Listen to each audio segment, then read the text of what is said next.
Hello everyone, welcome to Vicky classes. आज हम लोग क्लास 10th के सब्जेक्ट पॉलिटिकल साइंस से चैप्टर नंबर 2 जो कि है आपका फेडरलिज्म। आज हम इस चैप्टर को वन शॉट करेंगे, वो भी एनसीईआरटी लाइन बाय लाइन। तो आइए स्टार्ट करते हैं आज का हमारे इस चैप्टर फेडरलिज्म को नेक्स्ट पेज से। तो चैप्टर में यहाँ पे ओवरव्यू दिया हुआ है, इसमें मेनली कुछ पढ़ने का नहीं है। आपको पढ़ना चाहते हैं तो आइए यहाँ पे पढ़ लेते हैं हम लोग। In the previous chapter, we noted that the vertical division of power among different level of the government is one of the major form of the power sharing in the modern democracy. इस overview में सिर्फ आपको बताया जा रहा है पिछले chapter के बारे में। हमने पिछला चैप्टर यानी पावर शेयरिंग में पढ़ा था vertical form of power sharing. तो जो vertical form of power sharing का क्या है, वो मेजरली डिफरेंट लेवल्स में क्या होता है, यहाँ पे पावर डिवाइडेड होता है गवर्नमेंट के। और ये major form of power sharing है किसमें, हमारे मॉडर्न डेमोक्रेसी यानी जो मॉडर्न देश बन रहे हैं उनके डेमोक्रेसीज में। इस चैप्टर में हम क्या करने वाले हैं, इस चैप्टर में हम फॉर्म्स ऑफ पावर शेयरिंग को क्या करेंगे, फोकस करेंगे। It is the most commonly refer to as federalism. मतलब कि जो वर्टिकल डिवीजन हम कर रहे हैं ना, स्टेट के बीच में, सेंटर के बीच में और यहाँ पे लोकल के बीच में, इसी को हम क्या करेंगे, डिटेल में स्टडी करेंगे और इसी डिवीजन को हम बोलते हैं फेडरलिज्म। तो आइए स्टार्ट करते हैं अपने इस चैप्टर को हम अपने सीधे। तो स्टार्टिंग में यहाँ पे आपको टॉपिक मिलेगा व्हाट इज़ फेडरलिज्म। तो यही से हम स्टार्ट कर रहे हैं चैप्टर। तो व्हाट इज़ फेडरलिज्म, से आइए स्टार्ट करते हैं। Let us go back to the contrast between Belgium and Sri Lanka that we saw in the last chapter. ये फिर से लास्ट चैप्टर में जाने के लिए कह रहा है। उसमें हमने क्या देखा था, उसमें हमने देखा था बेल्जियम और श्रीलंका का दो केस। तो बेल्जियम में क्या हुआ था, बेल्जियम में यहाँ पे हमारा जो है पावर शेयर कर दिया गया था और वहाँ पे सब कुछ बिना कॉन्फ्लिक्ट से हैंडल हो गया था। लेकिन श्रीलंका में पावर शेयर नहीं किया गया था और यहाँ पे क्या हो गया, सिविल वॉर हो गया, यानी दोनों ग्रुप्स के बीच में यहाँ पे कॉन्फ्लिक्ट हो गया है। You would recall that one of the key changes made in the constitution of Belgium. हमने देखा था कि बेल्जियम के कॉन्स्टिट्यूशन में क्या हुआ, चेंजेस हुआ, जैसे 4 बार अमेंडमेंट हुआ था। To reduce the power of central government and to give the power to the regional government. वो अमेंडमेंट्स यानी आप बोल सकते हैं जो कॉन्स्टिट्यूशन में बदलाव हुआ था वो इसलिए हुआ था ताकि जो सेंट्रल गवर्नमेंट के पास इतना एक्सेसिव पावर है यानी इतना ज़्यादा पावर है, उस पावर को रिड्यूस करके थोड़ा स्टेट गवर्नमेंट या फिर रीजनल गवर्नमेंट को भी दे दिया जाए। Regional government existed in Belgium इवर earlier. Belgium है, वहाँ पे आपका रीजनल गवर्नमेंट क्या कर रहा है, एग्जिस्ट कर रहा है, वो भी अभी तक एग्जिस्ट कर रहा है।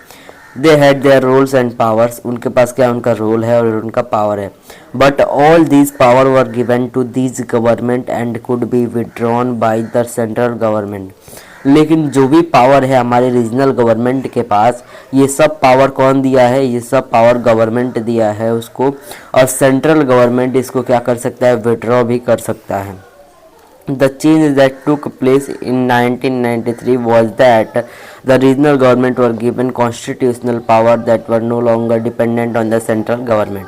लेकिन जो 1993 में चेंजेस किए गए थे कॉन्स्टिट्यूशन में, उसमें ये कहा गया था कि जो रीजनल गवर्नमेंट के पास पावर है, इसके बाद से अब इसको सेंट्रल गवर्नमेंट यहाँ पे चेंज नहीं कर सकती। मतलब कि सेंट्रल गवर्नमेंट का रूल नहीं चलेगा हमारे रीजनल गवर्नमेंट के ऊपर। Thus Belgium shifted from unitary form of federal from government। मतलब कि जो Belgium unitary form of government चल रहा था, मतलब कि एक ही यूनियन गवर्नमेंट है जो कि आपका सेंट्रल गवर्नमेंट था, वो फेडरल में चेंज हो गया है। मतलब इसमें क्या है, 2 लेवल्स आ गए हैं, मतलब दोनों लेवल्स के पास पावर है।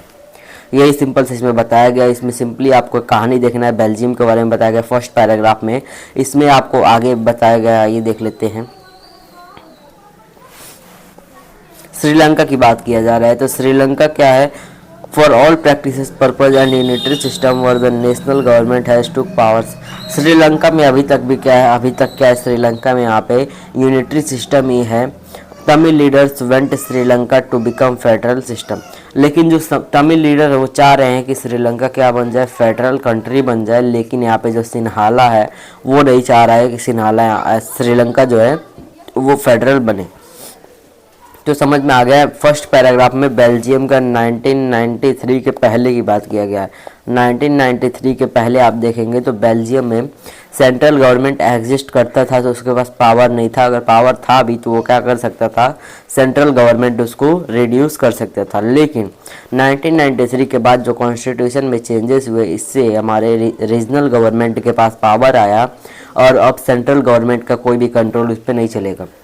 वही श्रीलंका में यहाँ पे बात किया जाए तो श्रीलंका यूनिटरी सिस्टम ही रहा, लेकिन चाहते थे, कौन चाहता था, हमारा जो लीडर्स थे ना तमिल वाले, वो चाहते थे कि क्या बन जाए, श्रीलंका एक फेडरल सिस्टम बन जाए, लेकिन सिन्हाला ने बनने नहीं दिया। Federalism is a system of government, यहाँ से क्या हो रहा है आपका फेडरलिज्म का डेफिनेशन स्टार्ट हो रहा है। System of government in which the power is divided between central authority and various constituent unit of the country. Federalism एक ऐसा सिस्टम ऑफ गवर्नमेंट है जिसमें पावर को डिवाइड किया जाता है सेंट्रल अथॉरिटी, मतलब कि सेंट्रल गवर्नमेंट का अथॉरिटीज़ के बीच में, और उसके अदर कॉन्स्टिट्यूएंट्स मतलब कि अदर लेवल्स के बीच में। अगर मान लीजिए यहाँ पे आपका सेंट्रल गवर्नमेंट के पास पावर है और इस पावर को डिवाइड कर दिया गया डिफरेंट लेवल्स पे, तो इसी को हम बोलते हैं क्या, फेडरलिज्म। मतलब कि पावर डिवाइड हो रहा है सेंट्रल अथॉरिटी के बीच में और उसके कॉन्स्टिट्यूएंट यूनिट्स के बीच में, इसी को हम बोलते हैं federalism.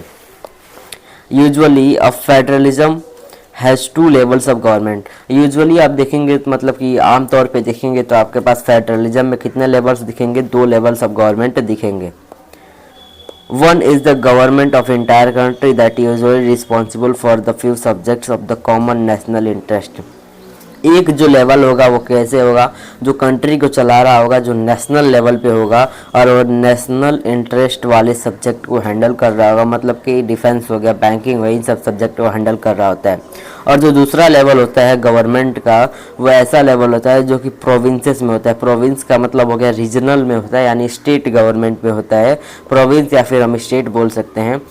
That look after much day to day administering the state. Both this level of the government enjoy the power independent of the other. ये जो दोनों लेवल्स है ना, ये अपने पावर को एंजॉय करते हैं एकदम इंडिपेंडेंटली, मतलब कि बिना किसी दबाव के ये अपने पावर को एंजॉय करते हैं। कौन एंजॉय करता है, ये हमारा जो स्टेट गवर्नमेंट और सेंट्रल गवर्नमेंट, मतलब कि 2 लेवल्स है। तो उम्मीद करता हूँ कि फर्स्ट पेज में आपको सब क्लियर हो गया होगा। मैप दिया है, मैप से आपको कोई मतलब नहीं है, मैप यहाँ पे काम नहीं आ रहा है। हम चलते हैं नेक्स्ट पेज पे और पढ़ते हैं next. In the sense federalism are contrasted with unitary government. आप देखेंगे तो फेडरलिज्म क्या है, यूनिटरी गवर्नमेंट से क्या एकदम अलग है। मतलब कि यूनिटरी गवर्नमेंट में फेडरलिज्म नहीं हो सकता है। Under the unitary system either is only one level of the government और sub units subordinate to the central government. यहाँ पे यूनिटरी गवर्नमेंट के बारे में बताया जा रहा है कि यूनिटरी गवर्नमेंट एक ऐसा गवर्नमेंट होता है जिसमें सिर्फ और सिर्फ क्या होता है, एक लेवल ऑफ द गवर्नमेंट होता है, और होता भी है तो उसका, और अगर और कोई भी गवर्नमेंट है तो उसका सब यूनिट हो सकता है सेंट्रल गवर्नमेंट का। The central government can pass an order to provincial और the local government. Central government order को पास कर सकता है, ऑर्डर दे सकता है किसको, प्रोविंशियल को और लोकल गवर्नमेंट को। बट इन फेडरल सिस्टम, लेकिन फेडरल सिस्टम में आप देखेंगे तो जो सेंट्रल गवर्नमेंट है वो प्रोविंशियल, स्टेट या फिर लोकल को कभी भी ऑर्डर नहीं दे सकता है, मतलब कि उसके अंतर्गत नहीं चलेंगे। वही यूनिटरी में आप देख रहे थे, यूनिटरी के अंदर में क्या है, यूनिटरी के अंडर में आपका यहाँ पे उसके सब यूनिट है। लेकिन फेडरल की बात किया जाए तो फेडरल में जो लोकल गवर्नमेंट या फिर प्रोविंशियल गवर्नमेंट है, ये सेंट्रल गवर्नमेंट के अंडर में नहीं है। यही यहाँ पे बात किया गया है। State government has power of its own for which it is not answerable to the central government. जो फेडरल फॉर्म ऑफ गवर्नमेंट है उसमें स्टेट गवर्नमेंट के पास क्या होता है, पावर होता है कि वो सेंट्रल गवर्नमेंट को आंसरेबल नहीं है, मतलब कि सेंट्रल गवर्नमेंट को आंसर नहीं दे सकता है उसके मर्जी के बिना। Both this government are separately answerable to the people. Central हो गया या फिर स्टेट हो गया, दोनों गवर्नमेंट जो है लोगों के लिए क्या है, आंसरेबल है, लोगों के लिए क्या आंसरेबल है। उम्मीद करता हूँ यहाँ तक आपको क्लियर हो गया होगा। अब यहाँ से हम बात करने वाले हैं फीचर्स ऑफ फेडरलिज्म, जो कि बहुत इंपॉर्टेंट है, इससे आपके एग्जाम में क्वेश्चन आ सकते हैं। तो अभी तक हमने क्या पढ़ा, अभी तक हमने बेल्जियम और श्रीलंका के कंपैरिजन किया कि बेल्जियम में क्या हुआ था और श्रीलंका में क्या हुआ था, और फेडरलिज्म के यहाँ पे हमने मीनिंग को समझा है। और उसके बाद हम यहाँ पे आए थे यूनिटरी और फेडरल फॉर्म ऑफ गवर्नमेंट को कंपेयर किया है। तो यूनिटरी में क्या होता है, यूनिटरी फॉर्म ऑफ गवर्नमेंट एक ऐसा फॉर्म ऑफ गवर्नमेंट है जिसमें एक ही लेवल ऑफ द गवर्नमेंट होता है, और कोई होता भी है तो उसके सब यूनिट होते हैं। जो सब यूनिट्स होते हैं वो सेंट्रल गवर्नमेंट का आंसरेबल होते हैं। लेकिन वही हमने बात किया फेडरल सिस्टम है, तो जो यहाँ पे दो या फिर दो से ज़्यादा लेवल्स ऑफ द गवर्नमेंट होता है, और यहाँ पे जो स्टेट गवर्नमेंट है वो सेंट्रल को आंसरेबल नहीं होता है। सेंट्रल गवर्नमेंट स्टेट के ऊपर अपना ऑर्डर नहीं चला सकता है, अपना अधिकार नहीं चला सकता है। यही हमने यहाँ पे देखा है। अब बात करें फीचर्स ऑफ द फेडरलिज्म की, तो पहला फीचर यहाँ पे आपको दिख रहा होगा कि जो फेडरलिज्म गवर्नमेंट होता है ना, यानी फेडरल गवर्नमेंट होता है ना, वहाँ पे क्या होता है, दो या फिर दो से ज़्यादा लेवल्स ऑफ द गवर्नमेंट होते हैं। कई बार आपको लेवल के जगह पे टीयर्स लिखा हुआ मिल जाएगा, मतलब कि 2 टायर्स ऑफ द गवर्नमेंट होता है। सिंपली पहला फीचर है कि फेडरल फॉर्म ऑफ गवर्नमेंट के पास दो या फिर दो से ज़्यादा लेवल ऑफ द गवर्नमेंट होता है।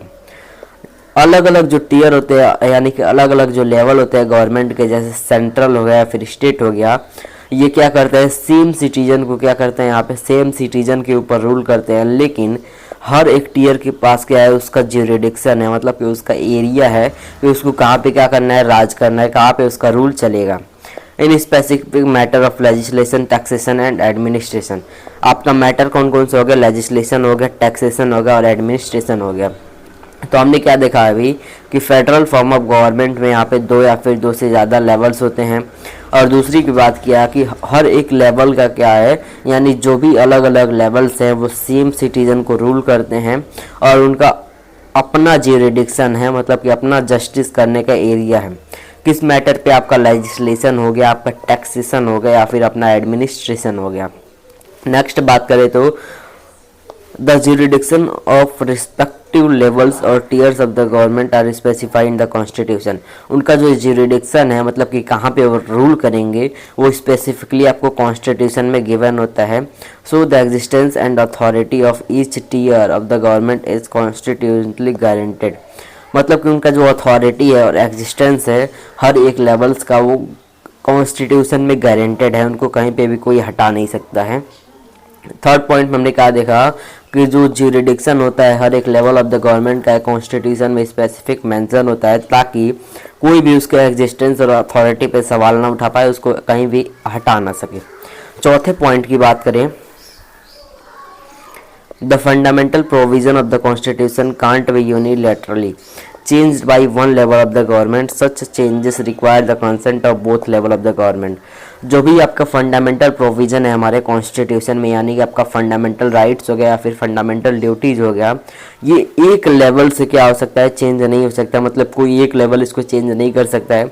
इसको चेंज करने के लिए दोनों लेवल का कंसेंट चाहिए, मतलब दोनों लेवल राजी होना चाहिए इसको चेंज करने के लिए, तभी क्या होगा, हमारा फंडामेंटल प्रोविज़न चेंज होगा यहाँ से। इस चेंजेस को क्या किया जाता है, दोनों लेवल के कंसेंट में क्या किया जाता है, इसको चेंज किया जाता है।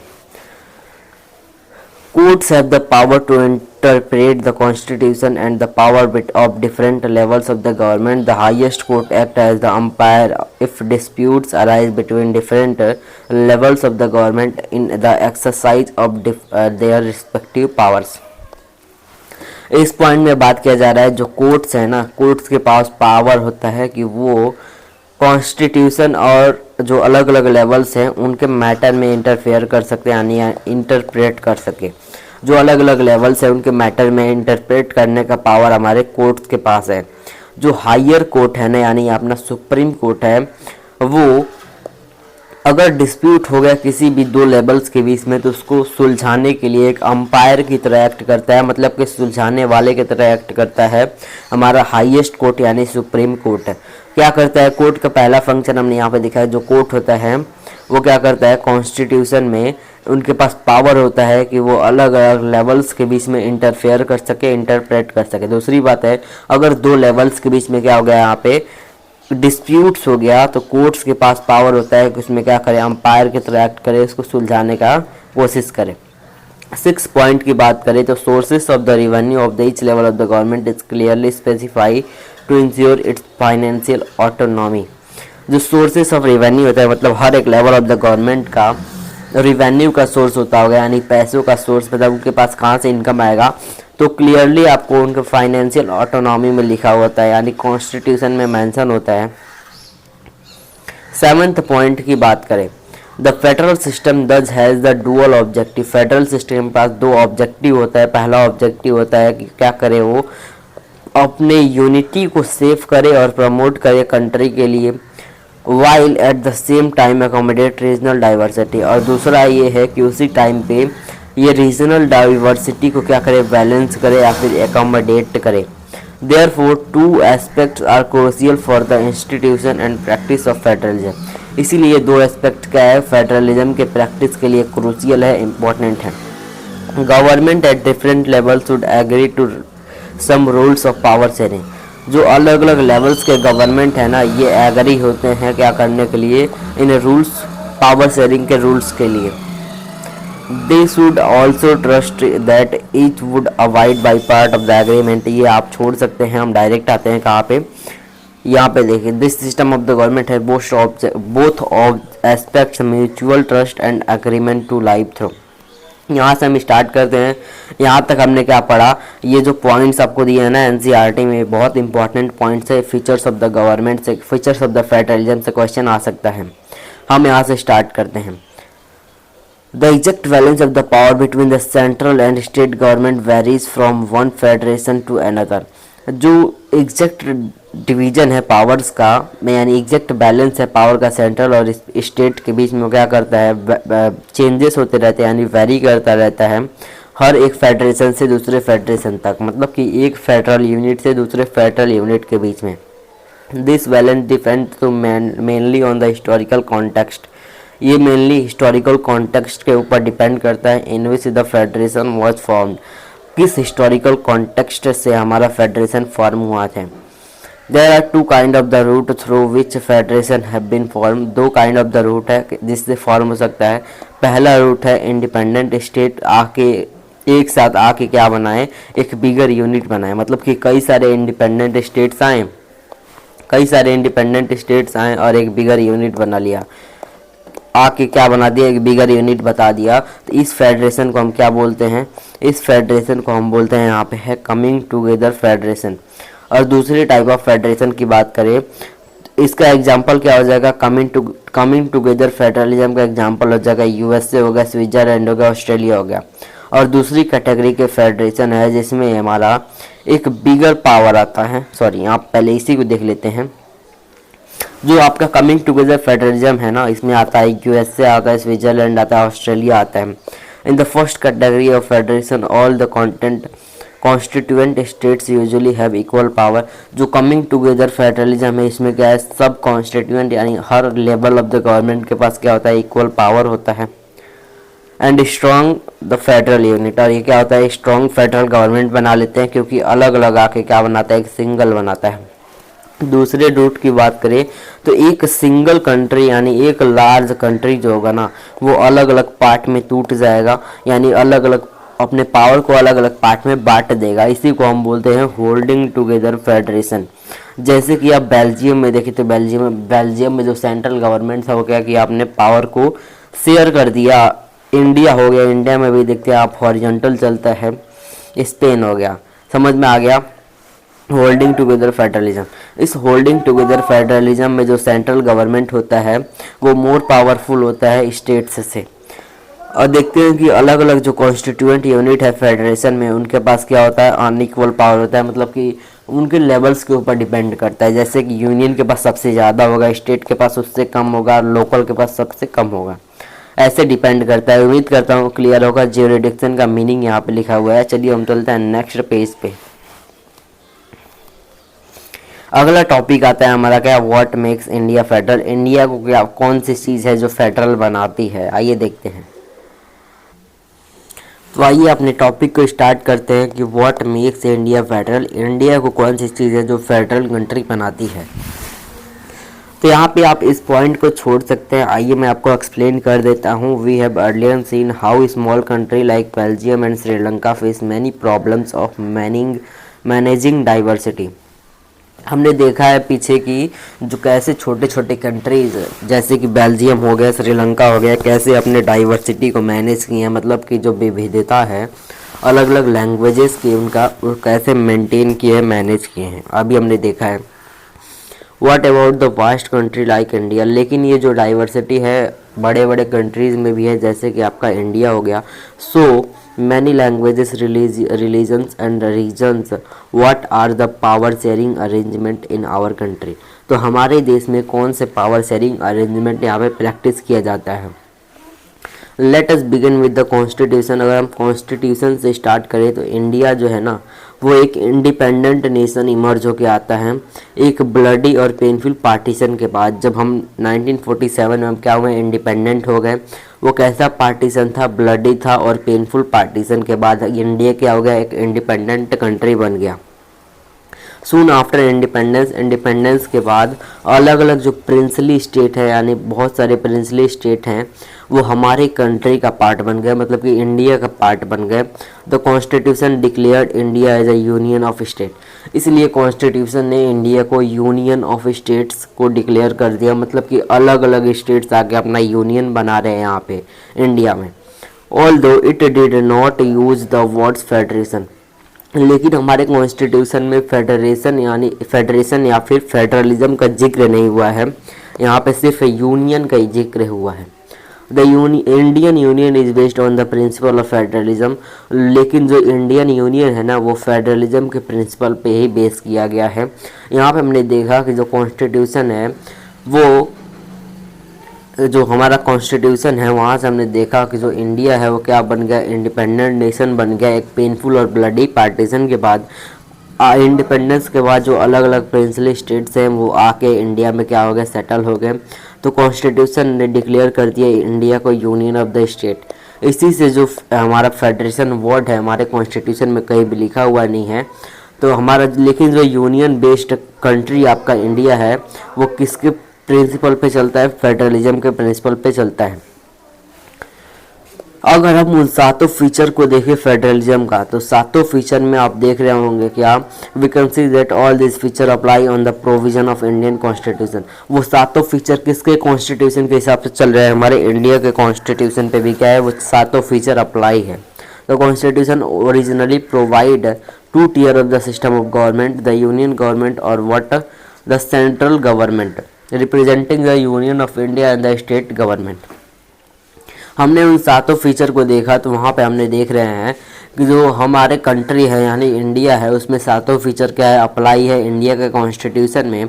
जैसे कि आप पहला फीचर यानी कि हमारा भी कंट्री जो इंडिया है वो भी क्या है, दो टीयर्स में बटा हुआ है। पहला यूनियन गवर्नमेंट और दूसरा यहाँ पे स्टेट गवर्नमेंट। यूनियन गवर्नमेंट को हम सेंट्रल गवर्नमेंट के नाम से भी जानते हैं।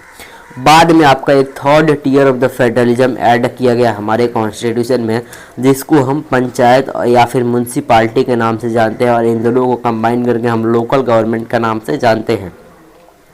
As in any federation these different tier enjoy separate jurisdiction. ये जो तीसरा टीयर आया है ना ये भी अलग ज्यूरिडिक्शन यानी इसका अलग रूल करने का एरिया हो गया है। The constitution clearly provided a three folded distribution of legislative power. हमारे कंट्री में जो कॉन्स्टिट्यूशन है वो तीन टीयर का डिस्ट्रीब्यूशन लेजिस्लेटिव पावर में बना दिया है यूनियन, स्टेट और लोकल के बीच में। तो इसके कारण हमारे कॉन्स्टिट्यूशन में क्या है, यहाँ पे तीन लिस्ट पाया जाता है। पहला लिस्ट है यूनियन लिस्ट, दूसरा लिस्ट है आपका स्टेट लिस्ट और तीसरा आपका कॉन्करेंट लिस्ट। आइए देखते हैं तो यूनियन लिस्ट हमारा टॉपिक क्या चल रहा है। टॉपिक हमारा चल रहा है व्हाट मेक्स इंडिया फेडरल।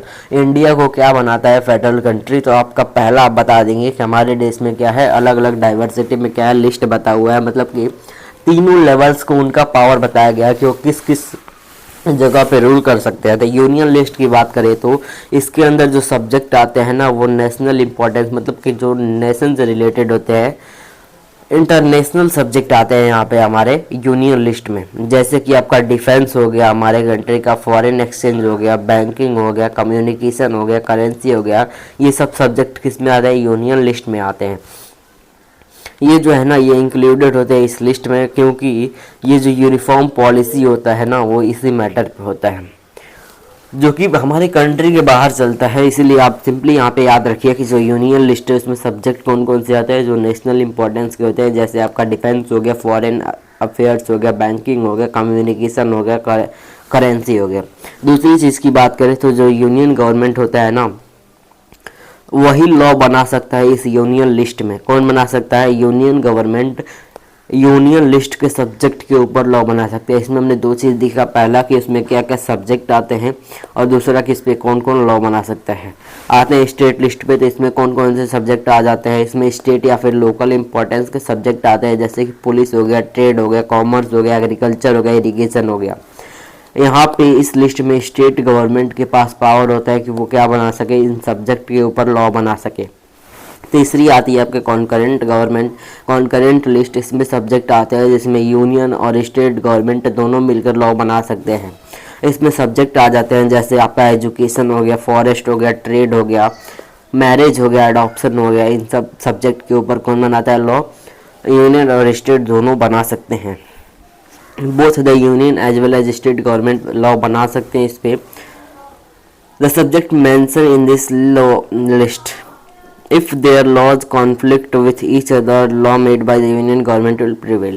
अगर स्टेट और यूनियन गवर्नमेंट दोनों के बीच में अगर कॉन्फ्लिक्ट हो जाता है तो जो लॉ यूनियन गवर्नमेंट बनाया था उसी को क्या किया जाएगा, माना जाएगा। स्टेट गवर्नमेंट का लॉ नहीं माना जाएगा। अगर हम बात करें उन सब्जेक्ट की जो कि हमारे इन तीन लिस्ट में नहीं है, जैसे कि आपका कंप्यूटर हो गया, सॉफ्टवेयर, कंप्यूटर सॉफ्टवेयर हो गया, जो कि हमारे कॉन्स्टिट्यूशन के बनने के बाद आए हैं।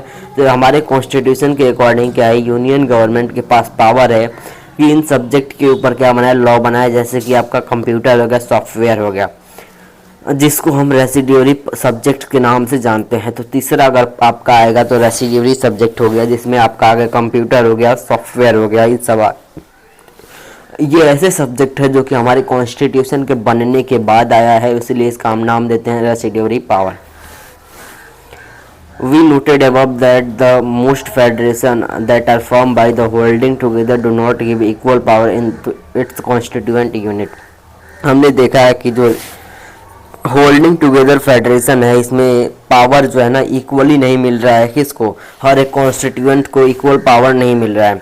इसके कारण जो सारे स्टेट्स हैं इंडियन यूनियन के, तो उनके पास क्या आइडेंटिकल पावर नहीं है। सम स्टेट्स के पास क्या है, स्पेशल पावर है, स्पेशल स्टेटस है।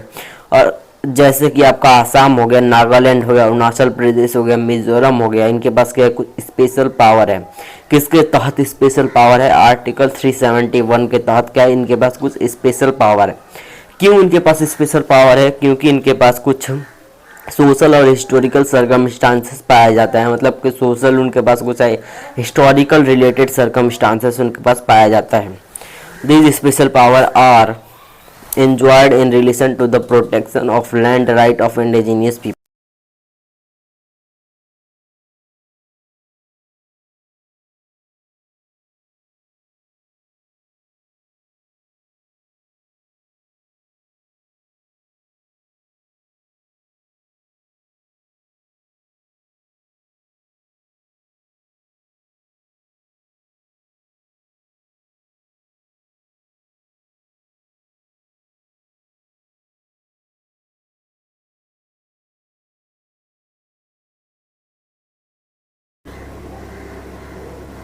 These special power are especially enjoyed in relation to protection of land rights of indigenous people, their culture and also preferential employment in government services।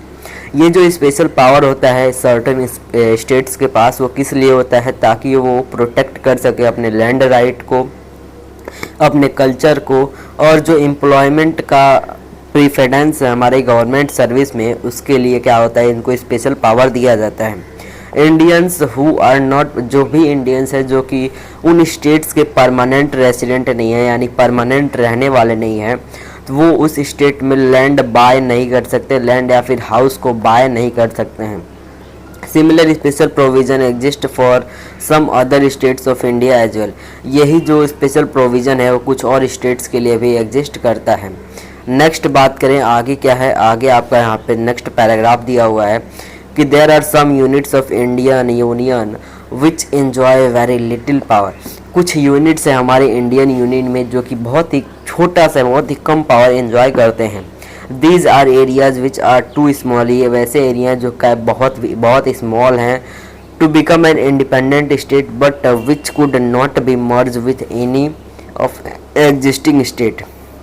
ये जो states हैं ना बहुत ही छोटे हैं और ये चाहते हैं कि इंडिपेंडेंट रहें और दूसरे स्टेट्स के साथ ये मर्ज होना भी नहीं चाहते हैं। तो इसीलिए इनको क्या किया गया है, एक एग्जिस्टिंग स्टेट्स में इनको नया ग्रुप बना दिया गया है। दीज एरिया जैसे कि आपका चंडीगढ़ हो गया, लक्षद्वीप हो गया, जो कि कैपिटल सिटी आपका दिल्ली हो गया, इनको हम नया ग्रुप बना के इनका नाम दे दिया है क्या, यूनियन टेरिटरी। मतलब कि यूनियन टेरिटरी ऐसे स्टेट्स हैं, ऐसे एरियाज हैं जो कि बहुत ही छोटे हैं और वो दूसरे स्टेट्स के साथ मर्ज भी नहीं हो सकते हैं, मर्ज होना भी नहीं चाहते हैं और उनको बहुत ही लिटिल पावर मिल रहा है। तो इसलिए उनको क्या बनाया गया, न्यू ग्रुप बनाया गया यूनियन टेरिटरी, और इनको नया पावर भी दिया गया। और एक बात है कि यूनियन टेरिटरी के ऊपर सिर्फ और सिर्फ जो सेंट्रल गवर्नमेंट है उसके पास स्पेशल पावर होता है कि इन स्टेट्स के ऊपर क्या बना सके, अपना राइट चलाता है। कौन, सेंट्रल गवर्नमेंट इसमें क्या करता है, अपना रूल चलाता है। इसमें स्टेट गवर्नमेंट क्या करता है, इंटरफेयर नहीं कर सकता है। उम्मीद करता हूँ क्लियर होगा यूनियन टेरिटरी। तो यूनियन टेरिटरी क्या होता है, एक ऐसे स्टेट्स हैं, ऐसे एरियाज हैं जो कि बहुत ही छोटे हैं, छोटे होने के कारण ये दूसरे स्टेट्स में मर्ज नहीं हो पा रहे हैं, इसीलिए इनको क्या किया गया, नया ग्रुप बनाया गया यूनियन टेरिटरीज। इनके ऊपर सिर्फ और सिर्फ सेंट्रल गवर्नमेंट पावर अपना रूल कर सकता है।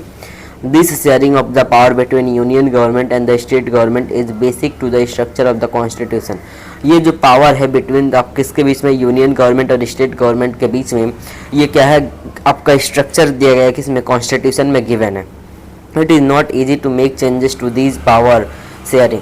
ये इजी नहीं है कि इन पावर शेयरिंग को हम चेंज कर सकें, इन पावर शेयरिंग के अरेंजमेंट को हम चेंज कर सकें। जो पार्लियामेंट है कांट दिस अरेंज, पार्लियामेंट जो है ना वो भी अपने तरीके से चेंज नहीं कर सकता है इसको। Any change to first pass to the both the houses of the parliament with at least 2/3 majority. अगर कोई भी चेंज आप चाहते हैं कॉन्स्टिट्यूशन में तो उस चेंजेस को हमको दोनों हाउसेस ऑफ द पार्लियामेंट यानी कि राज्यसभा और लोकसभा से पास कराना पड़ेगा और वो 2/3 मेजॉरिटी से पास होना चाहिए, मतलब 2/3 मेजॉरिटी उसको मिलना चाहिए। Then it has be ratified by the legislature. इसके बाद जब 2/3 मेजॉरिटी मिल जाएगा दोनों हाउसेस से, तब ये क्या होगा, चेंजेस अप्लाइड होगा किस पे, half of the total states पे। समझ में आ गया। The judiciary play an important role in overseeing the implementation of constitution provision and procedure। Judiciary हमारे देश के यानी कोर्ट्स हैं वो बहुत ही इंपॉर्टेंट रोल प्ले करते हैं।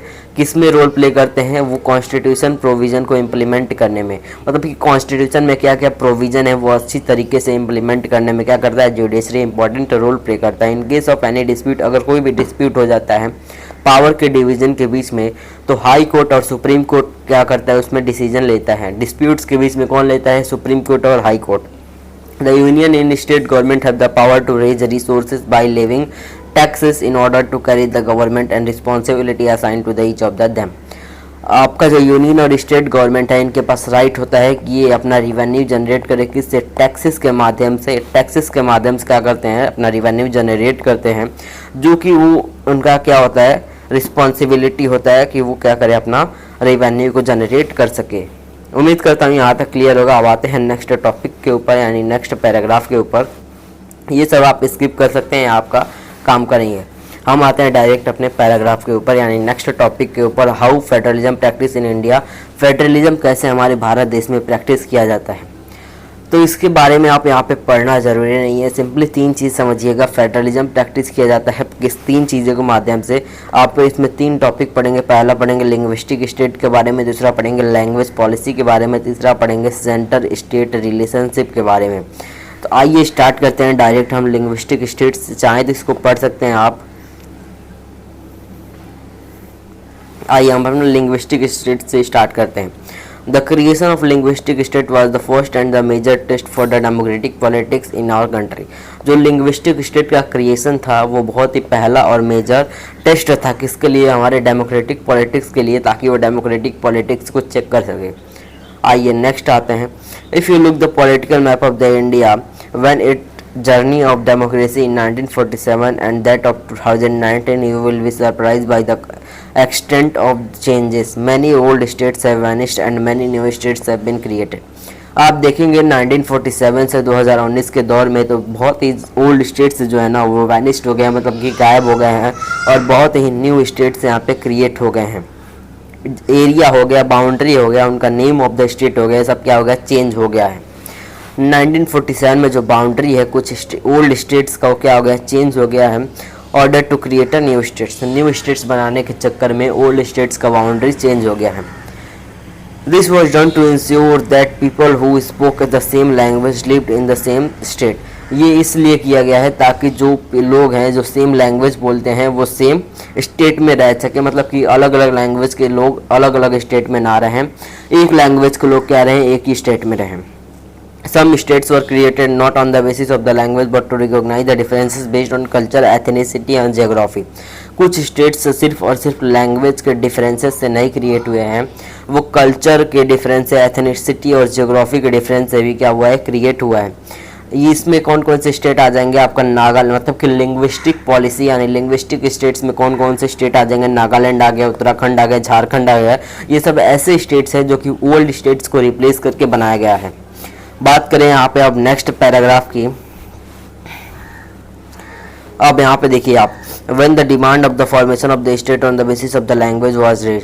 अगर ये जब डिमांड रेज हुआ है कि हम लिंग्विस्टिक स्टेट्स बनाने का जो डिमांड है वो रेज किया गया है, तो जो नेशनल लीडर्स हैं वो डर गए, ताकि इसलिए डर गए कि अगर लिंग्विस्टिक स्टेट बना दिया गया तो डर रहे थे कि हमारा जो कंट्री है उसका डिसइंटीग्रेशन हो जाएगा, मतलब उसका बंटवारा हो जाएगा। लेकिन जो सेंट्रल गवर्नमेंट ये क्या कर दिया, इस लिंग्विस्टिक स्टेट्स को बना दिया गया था। सम टाइम के बाद अब देखा जाए तो जो एक्सपीरियंस था ना, वो दिखाया गया कि जो लिंग्विस्टिक स्टेट्स का जो फॉर्मेशन था वो एक्चुअली जो कंट्री को और भी यूनाइटेड बना दिया गया, ना कि उसको डिसइंटीग्रेट किया है। मतलब कि जो हमारे पॉलिटिकल लीडर्स फियर कर रहे थे कि लिंग्विस्टिक स्टेट्स हमारे कंट्री को डिसइंटीग्रेट यानी बांट देंगे, वही अब जब बन गया है लिंग्विस्टिक स्टेट, इसके बाद हमारा कंट्री और भी क्या हो गया, यूनाइटेड हो गया। ये क्या हो गया, हमारे एडमिनिस्ट्रेशन को भी इजी बना दिया है, समझ में आ गया। तो ये था आपका लिंग्विस्टिक स्टेट्स। एग्जाम में आपको तीनों पॉइंट लिखना पड़ेगा, लिंग्विस्टिक स्टेट्स, लैंग्वेज पॉलिसी और सेंटर स्टेट रिलेशंस। आइए लैंग्वेज पॉलिसी की बात करें। लैंग्वेज पॉलिसी, इंडिया है ना, सेकंड टेस्ट इंडिया फेडरेशन के लिए कौन सा लैंग्वेज पॉलिसी है। हमारे कॉन्स्टिट्यूशन ने कुछ स्टेटस दिया हुआ है नेशनल लैंग्वेज को टू एवरी वन लैंग्वेज, मतलब कि our constitution did not give, मतलब हमारा कॉन्स्टिट्यूशन किसी भी लैंग्वेज को नेशनल लैंग्वेज का स्टेटस नहीं दिया हुआ है। हिंदी को हम रिकॉग्नाइज करते हैं ऑफिशियल लैंग्वेज की तरह, बट हिंदी क्या है, सिर्फ और सिर्फ 40% लोगों का मदर टंग है हमारे इंडिया में। लेकिन हमारे हिंदी क्या है, नेशनल लैंग्वेज नहीं है, सिर्फ क्या है, हमारा ऑफिशियल लैंग्वेज है। Therefore there are many safeguards to protect other language besides Hindi. There are 22 languages given in the constitution which are known as the scheduled languages। Hindi के अलावा हमारे कॉन्स्टिट्यूशन में क्या है, 22 और लैंग्वेज गिवन है जिनको हम शेड्यूल्ड लैंग्वेजेस के नाम से जानते हैं। अगर कोई कैंडिडेट है वो एग्जामिनेशन सेंट्रल गवर्नमेंट के अंतर्गत एग्जामिनेशन दे रहा है, वो इन 22 लैंग्वेज में से किसी भी लैंग्वेज में अपना एग्जामिनेशन दे सकता है। States to have their own official language, states के पास क्या होता है, उनका ऑफिशियल लैंग्वेज होता है। Most of the government work take place in the official language of the concerned states. ज़्यादा से ज़्यादा जो गवर्नमेंट वर्क होते हैं वो स्टेट्स के ऑफिशियल लैंग्वेज के बेसिस पे ही होते हैं। Unlike Sri Lanka, the leaders of our country adopted a very cautious attitude in spreading the use of Hindi। Sri Lanka के जैसे नहीं, जो लीडर्स हैं हमारे कंट्री के, वो क्या कर दिए हैं, ऐसे एटीट्यूड को अडॉप्ट कर लिए हैं हमारे हिंदी को यूज करने में। According to the constitution the use of the English वो official purpose stop in 1965। Constitution के अकॉर्डिंग जो हमारा इंग्लिश का यूज़ था वो 1965 में क्या होना चाहिए, बंद हो जाना चाहिए।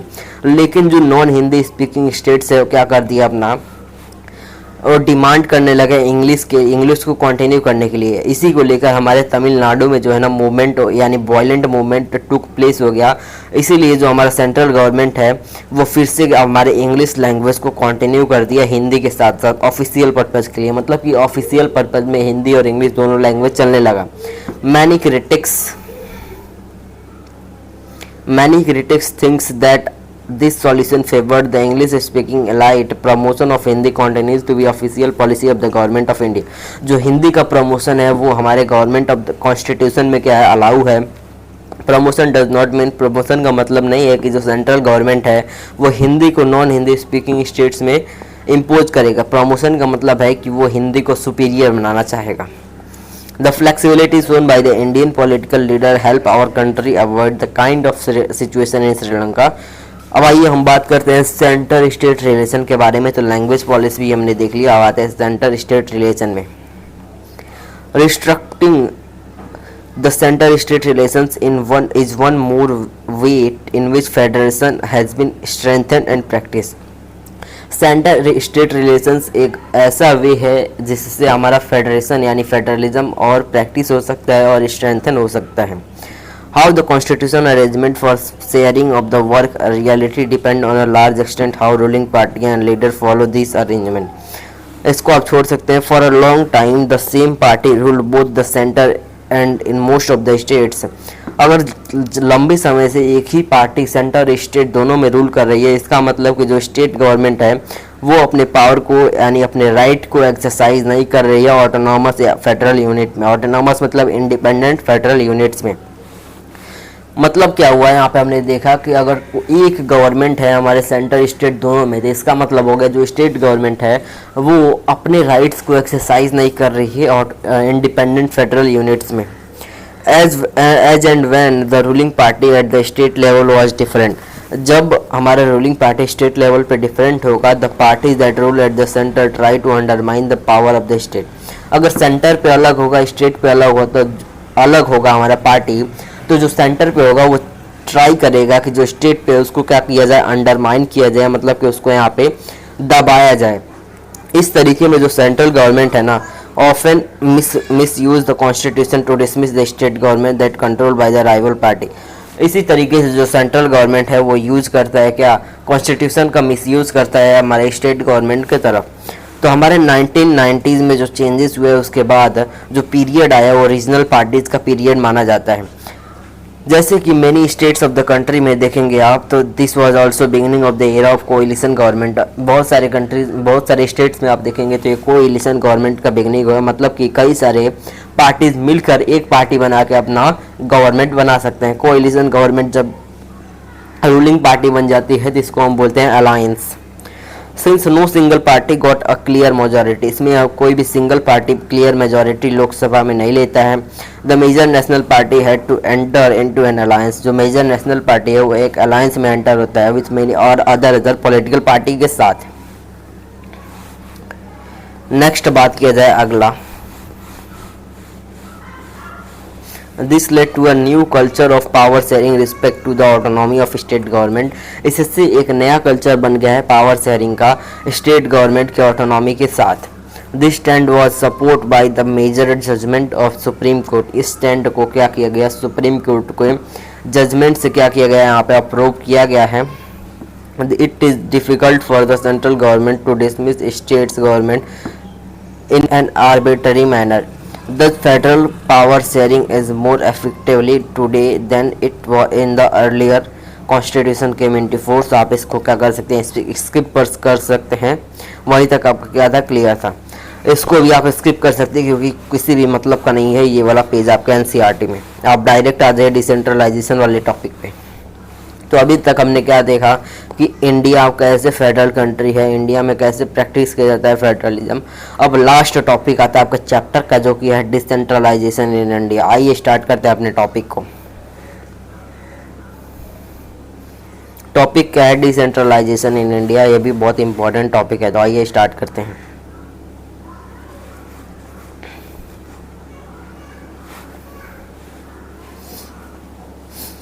We noted above that the federal government have two or more tiers of the government। हमने देखा था फीचर्स में कि जो फेडरल गवर्नमेंट है उसके पास दो या फिर दो से ज़्यादा टीयर ऑफ द गवर्नमेंट हो सकते हैं। We have so far discussed two tier of the government in our country। हमने डिस्कस किया है दो टीयर ऑफ द गवर्नमेंट यानी दो लेवल ऑफ द गवर्नमेंट के लिए। पहला क्या था, यूनियन था, दूसरा हमारा स्टेट था। But in a vast country like India can't be run only through these two tears. लेकिन जो बड़े बड़े कंट्रीज है जैसे कि इंडिया, ये सिर्फ दो लेवल से काम नहीं चलने वाला है। States in India are large and independent country of Europe. जो हमारे भारत के स्टेट्स हैं वो क्या है, बड़े हैं और इंडिपेंडेंट हैं। In terms of population Uttar Pradesh is the bigger than Russia. अगर पॉपुलेशन की बात की जाए तो जो उत्तर प्रदेश में पॉपुलेशन है वो रसिया से भी क्या है, ज़्यादा है। Maharashtra is about big as Germany, Maharashtra क्या है, जर्मनी तक बिग है। Many of these states are internally very diverse. इनमें से कई सारे स्टेट्स जो है ना वो अंदर यानी इंटरनली क्या है, बहुत ही डाइवर्स है, उनका डाइवर्सिटी अलग अलग है. देर इज दज a need for power sharing with in these state. इसीलिए पावर शेयरिंग का नीड है किसके बीच में, इन स्टेट्स के बीच में. जो फेडरल पावर शेयरिंग है इंडिया के बीच में, वो tiers of the government below that the state government. This is a reason rational for decentralisation. ये क्या है, डिसेंट्रलाइजेशन के लिए रेशनल पावर शेयरिंग है. इसी के कारण जो डिसेंट्रलाइजेशन का मतलब हो गया कि थर्ड टीयर क्या हो गया, हमारे यहाँ पे आ गया है, जिसको हम लोकल गवर्नमेंट के नाम से जानते हैं. अब आइए यहाँ पे डिसेंट्रलाइजेशन का मतलब बताया जा रहा है कि जब पावर हमारा सेंट्रल और स्टेट गवर्नमेंट से लेकर के लोकल गवर्नमेंट के दे दिया जाता है तो उसी को हम बोलते हैं डिसेंट्रलाइजेशन. मतलब कि सेंट्रल और स्टेट से पावर लिया गया और लोकल को दे दिया गया, उसी को हम बोलते हैं क्या, डिसेंट्रलाइजेशन बोलते हैं. जो बेसिक आइडिया है डिसेंट्रलाइजेशन के पीछे वो क्या है, लार्ज नंबर ऑफ प्रॉब्लम्स और इशूज हैं. जैसे कि हमारा क्या हो गया, peoples have better knowledge of problems in their locality. People, लोगों के पास क्या होता है, बढ़िया नॉलेज होता है प्रॉब्लम्स का उनके लोकेलिटी में. They have also better idea on where they spend money. उनके पास आइडिया भी होता है कि कहाँ पे वो क्या करे, अपना मनी स्पेंड करे. How to manage things more efficiently. और उनके पास ये भी आइडिया होता है कि कैसे हम चीज़ों को एफिशिएंट रूप से मैनेज करें. Beside at the local level it is possible to for people to directly participate in decision making. Local level में जो है ना पीपल इजीली पार्टिसिपेट नहीं कर पाते हैं डिसीजन मेकिंग में. This help to include the habit of the democratic participation. लेकिन जब अब अपना third tier of the government आ गया है तो यहाँ पे जो लोग हैं वो क्या कर रहे हैं, डिसीजन मेकिंग में अब इंटरफेयर कर पा रहे हैं. मतलब कि जब डिसीजन मेकिंग में अब लोकल लोग भी आ गए हैं, इससे हमारे जो डेमोक्रेटिक पार्टिसिपेशन है ना, ये और भी क्या हो गया, मजबूत हो गया है. लोकल गवर्नमेंट जो है ना वो बेस्ट वे रियलाइज करती है important principle of the democracy में, namely local self government. The need for the decentralization recognized our constitution. Since then there have been several attempts to decentralize powers to level of village and towns. जो आपका need है decentralisation का, किसका need है decentralisation का, हमारे constitution को recognise हो गया था तब.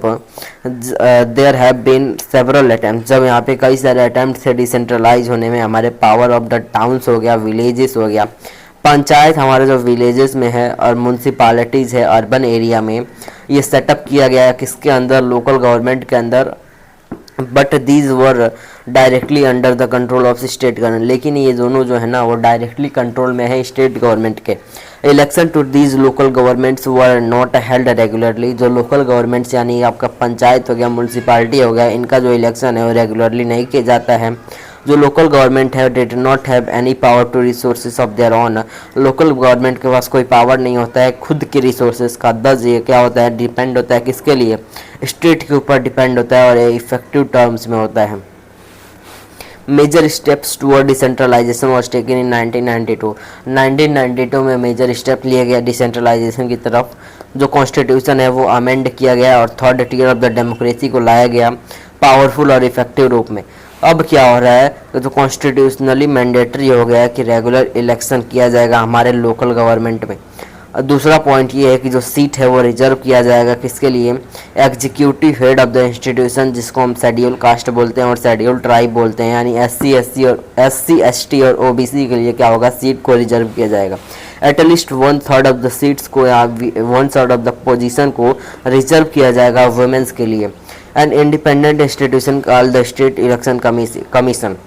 जो हमारा स्टेट इलेक्शन कमीशन है वो स्टेट को, पंचायत और म्यूनसिपालिटी को क्या देगा, यहाँ पे फंड देगा. The state government are required to share some powers to and revenue to the local government body. State government जो है ना ये अपने पावर और रिवेन्यू को शेयर करेगा किसके साथ, लोकल बॉडीज़ के साथ. जो nature sharing varies from the state to state. इस शेयरिंग का जो नेचर है वो स्टेट वेरी करेगा. Rural local government is popularly known as the name of Panchayati Raj. जो गांव का लोकल गवर्नमेंट है वो पंचायती राज के नाम से जाना जाता है. हर एक विलेज के पास क्या है, या फिर ग्रुप ऑफ विलेज के पास या ग्रुप ऑफ सम स्टेट्स के पास क्या है, यहाँ पे ग्राम पंचायत बोलते हैं. मतलब कि जो ग्रुप ऑफ विलेज होते हैं ना, ये बनाते हैं Gram Panchayat. Group of village के हेड होते हैं Gram Panchayat. This is a council consisting of several ward members called panch. और इसमें कई सारे, जो ग्राम पंचायत है ना, इसमें कई सारे वार्ड मेंबर्स होते हैं जिनको हम पंच के नाम से जानते हैं, प्रेसिडेंट के नाम से जानते हैं, या फिर सरपंच के नाम से जानते हैं। हम किसकी बात कर रहे हैं यहाँ पे? अपना टॉपिक चल रहा है ग्राम पंचायत। कौन सा टॉपिक चल रहा है? ग्राम पंचायत। इसको याद रखिएगा, ग्राम पंचायत किसके अंडर में? पंचायती राज के अंडर में। They are regularly elected by the adult population living in their ward member of the village. जो ग्राम पंचायत है या फिर पंच है या फिर सरपंच है, ये किसके द्वारा इलेक्ट किया जाता है? ये एडल्ट पॉपुलेशन जो गांव में रहते हैं उनके द्वारा इलेक्ट किया जाता है। It is the decision making body of the entire village. जो पंच है, सरपंच है, क्या है? डिसीजन मेकिंग बॉडी है पूरे विलेज में। जो पंचायत है वो वर्क करता है overall supervision of the gram सभा। ग्राम सभा के अंडर में हमारा यहाँ पे कौन सा वर्क करता है? हमारा पंचायत वर्क करता है। किसके अंडर में? ग्राम सभा के अंडर में।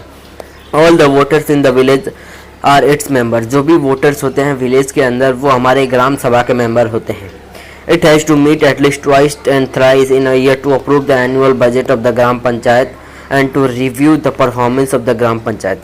जो ग्राम सभा है ना, वो 2 से 3 बार एक साल में क्या होता है? आयोजित किया जाता है। उसका मीटिंग 2 से 3 बार किया जाता है, ताकि जो एनुअल बजट है ग्राम पंचायत का और उसके परफॉर्मेंस को रिव्यू कर सका जाए।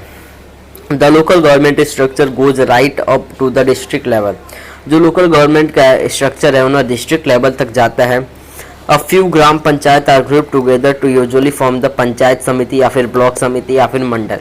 अगर कई सारे ग्राम पंचायत मिल जाते हैं तो वो यूजुअली क्या बनाते हैं? हमारे यहाँ पे ब्लॉक समिति बनाते हैं, या फिर यहाँ पे कौन क्या बनाते हैं? मंडल बनाते हैं, या फिर पंचायत समिति बना लेते हैं। जो मेंबर होते हैं हमारे यहाँ पे किस में? ब्लॉक समिति में, वो रिप्रेजेंटेटिव बॉडी होते हैं पंचायत मेंबर्स के एरियाज में। ऑल द पंचायत समितिज और mandals in the district together constitute the जिला परिषद। जो भी ब्लॉक समिति होते हैं ना, हर एक एरियाज का ये एक साथ मिलके बनाता है हमारा जिला परिषद यानी डिस्ट्रिक्ट परिषद। मोस्ट मेंबर ऑफ द जिला परिषद आर इलेक्टेड। ज़्यादा से ज़्यादा जो जिला परिषद के मेंबर्स होते हैं वो इलेक्टेड होते हैं।